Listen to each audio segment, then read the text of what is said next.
Buen día. En esta oportunidad vamos a desarrollar la unidad número 15, que se trata de los organismos de control y poder ejecutivo.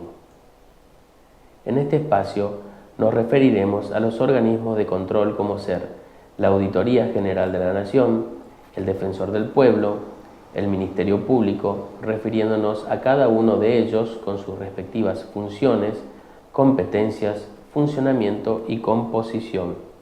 Aquí también se hará referencia al Poder Ejecutivo, vicepresidente, jefe de gabinete, ministros del Poder Ejecutivo con sus atribuciones, remociones, designaciones, funciones, deberes y responsabilidad.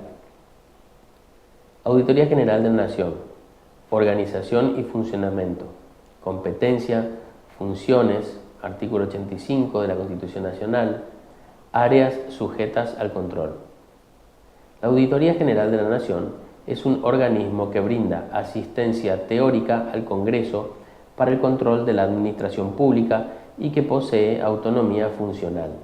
Esto significa que si bien colabora con el Congreso, no reciben instrucciones de ninguna autoridad. Funciones. Elabora dictámenes relacionados con el aspecto económico, financiero y operativo del sector público nacional. Luego los eleva al Congreso, el cual emitirá su opinión y ejercerá el control necesario. Controla la legalidad y la gestión de la actividad de toda la administración, que no sean contrarios a la ley y que hayan sido oportunos y convenientes. Participa en la aprobación o rechazo de los centros de percepción e inversión de los fondos públicos, dictamina sobre los estados contables de los entes privados adjudicatarios de servicios privatizados. Está integrado por 7 auditores, un presidente y auditores generales, que deben reunir 2 requisitos: ser argentinos y tener título universitario de abogado o contador. Duran en el cargo 8 años y pueden ser reelectos. La Auditoría General de la Nación ejerce control externo que responde al Congreso de la Nación y que debe estar a cargo de la primera minoría. Es un organismo de asistencia técnica del Congreso con autonomía funcional. Según Ley 24.156, artículo 116, la Auditoría General de la Nación es un ente de control externo del sector público nacional, dependiente del Congreso Nacional. El ente creado es una entidad con personería jurídica propia e independencia funcional, a los fines de asegurar esta cuenta con independencia financiera. Según el artículo 85, el control externo del sector público nacional en sus aspectos patrimoniales, económicos, financieros y operativos será una atribución propia del Poder Legislativo. El examen y la opinión del Poder Legislativo sobre el desempeño y situación general de la administración pública estarán sustentados en los dictámenes de la Auditoría General de la Nación. Este organismo de asistencia técnica del Congreso, con autonomía funcional, se integrará del modo que establezcan la ley que reglamenta su creación y funcionamiento, que deberá ser aprobada por la mayoría absoluta de los miembros de cada Cámara. El presidente del organismo será designado a propuesta del partido político de oposición con mayor número de legisladores en el Congreso. Tendrá a su cargo el control de legalidad, gestión y auditoría de toda la actividad de la administración pública centralizada y descentralizada, cualquiera fuera su modalidad de organización y las demás funciones que la ley le otorgue. Intervendrá necesariamente en el trámite de aprobación o rechazo de las cuentas de percepción. El Defensor del Pueblo, legitimación procesal, jurisprudencia, ámbito de actuación. El Defensor del Pueblo es un órgano independiente y con autonomía funcional, cuyo objetivo es defender y proteger los derechos de la sociedad ante hechos, actos u omisiones de la administración. Presenta las siguientes características. Es independiente. Su funcionamiento no depende de ninguno de los 3 poderes. Tiene autonomía funcional. No recibe órdenes de ninguna autoridad. Tiene los mismos privilegios e inmunidades que los legisladores.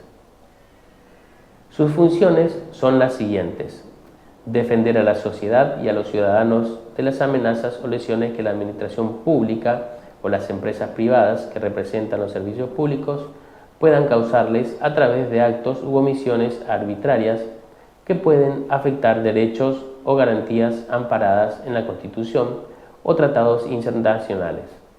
Controlar y evitar la corrupción, logrando que el pueblo tenga su participación activa en la defensa de sus derechos. El defensor del pueblo lleva a cabo su función a través de las siguientes actividades: recibir denuncias y las investiga, le avisa a la sociedad en forma pública y masiva cualquier clase de irregularidad que haya detectado, etc. Legitimación procesal. Suele decirse que el defensor del pueblo tiene legitimación procesal, ya que está autorizado para estar en juicio y promover acciones con el fin de cumplir con sus funciones.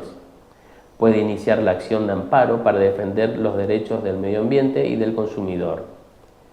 Es nombrado y removido por el Congreso y se necesita para ello el voto de las 2/3 partes de los miembros presentes de cada Cámara. Duran en su mando 5 años y puede ser reelecto una sola vez. Requisitos: ser argentino, tener como mínimo 30 años, no ejercer cargos electivos, políticos o judiciales, no realizar actividades políticas o sindicales. Ministerio Público: órgano extrapoder, autonomía funcional, autarquía financiera, composición del órgano, funcionarios de gobierno y la competencia. El Ministerio Público es un órgano independiente cuya función principal consiste en promover la actuación del Poder Judicial. Vidal Campo dice y sostiene que se trata de un órgano extrapoder porque el Ministerio Público es un órgano estatal no situados en la órbita de alguno de los poderes clásicos del Estado: legislativo, ejecutivo y judicial. Sus características son: es un órgano independiente, no integra ninguno de los 3 poderes, tiene autonomía funcional, no recibe instrucciones de ninguna autoridad, tiene autarquía financiera, administra sus propios fondos. Es decir, goza de autonomía funcional y autarquía financiera, lo cual significa que ningún órgano puede intervenir en su gestión y, desde el punto económico financiero, puede administrar los recursos que se le asignen por presupuesto anual. Composición: un procurador de la Nación, un defensor general de la Nación, otros miembros, los cuales surgen de un concurso público. Los miembros del Ministerio Público gozan de 2 garantías: inmunidad funcional e intangibilidad de sueldos. Tanto el Procurador General de la Nación como el Defensor General de la Nación son designados por el Poder Ejecutivo, con acuerdo de las 2/3 partes de los miembros del Senado. La remoción de estos 2 funcionarios debe llevarse a cabo a través del juicio político. Requisito para ser miembro: ser ciudadano argentino, tener título de abogado con 8 años de antigüedad. Los demás requisitos para ser senador, es decir, tener 30 años de edad y una renta anual de 2.000 pesos. Estructura del Ministerio Público: se divide en 2 cuerpos: el Ministerio Público Fiscal, cuya jefatura corresponde al Procurador General de la Nación; el Ministerio Público de la Defensa, cuya jefatura corresponde al Defensor General de la Nación. Poder Ejecutivo: en el Estado contemporáneo, en la Constitución jurídica. El mundo contemporáneo está cambiando su repertorio de creencias, de vigencias constitucionales.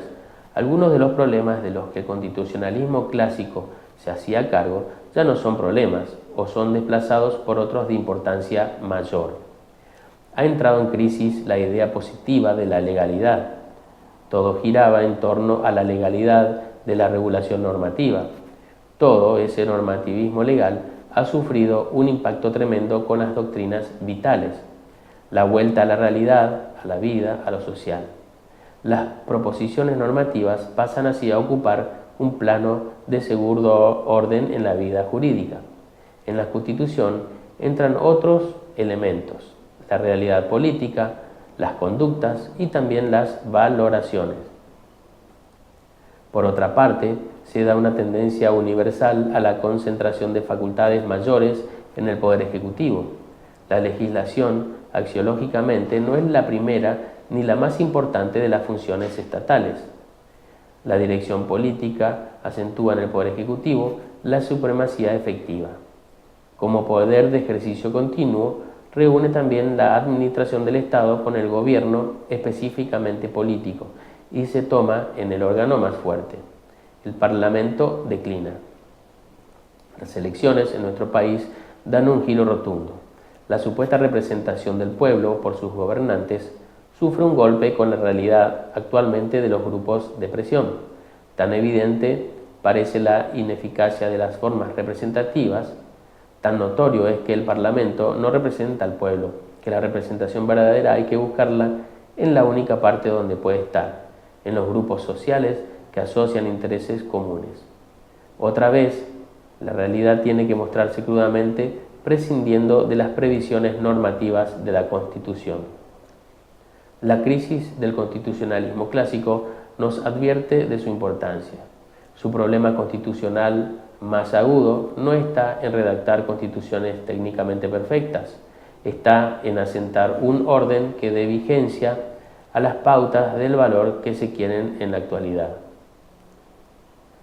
El crecimiento del Poder Ejecutivo se da no solo a los regímenes presidencialistas como el nuestro, donde se llega a hablar de hiperpresidencialismo, sino también en regímenes de tipo parlamentario, donde el brazo ejecutivo, por las exigencias propias de la dinámica de la sociedad contemporánea, requieren respuestas prontas y urgentes que no están los demás órganos de poder en condiciones de dar en el momento exacto, pero sí tienen que reservarse la posibilidad de controlar, anular o reemplazar, es decir, de no perder la facultad propiamente indelegable que es la de sancionar las normas. Poder Ejecutivo, elección, condiciones, duración, sistema de elección, segunda vuelta. El Poder Ejecutivo es el nombre que recibe el órgano ejecutivo del Estado. Se trata de un órgano unipersonal y piramidal que se encuentra en la cabeza del presidente de la Nación. La elección del titular del Poder Ejecutivo emana del pueblo, lo cual contribuye a otorgarle un acentuado liderazgo político. En el régimen presidencialista hay separación de poderes. Cada órgano estatal ejerce su competencia sin perjuicio del control. La separación no es absoluta, pues cada órgano lleva a cabo también en su esfera algunos actos propios de la naturaleza de otros órganos. Las condiciones de elegibilidad. Para ser elegido presidente o vicepresidente de la Nación, se requiere haber nacido en el territorio argentino o ser hijo de ciudadano nativo, habiendo nacido en el país extranjero y las cualidades exigidas para ser elegido senador. Son requisitos para ser elegido senador: tener la edad de 30 años, haber sido 6 años ciudadano de la Nación, disfrutar de una renta anual de 2.000 pesos, de una entrada equivalente y ser natural de la provincia que lo elija, o con 2 años de residencia inmediata en ella. La duración del mandato. El presidente y vicepresidente duran en sus funciones el término de 4 años y podrán ser reelegidos o sucederse recíprocamente por un solo periodo consecutivo. Sistema de elección, segunda vuelta. El presidente y el vicepresidente de la Nación serán elegidos directamente por el pueblo. A este fin, el territorio nacional conformará un distrito único. La elección se efectuará dentro de los 2 meses anteriores a la conclusión del mandato del presidente en ejercicio. La segunda vuelta electoral se realizará entre las 2 fórmulas de candidatos más votadas dentro de los 30 días de celebrarse la anterior.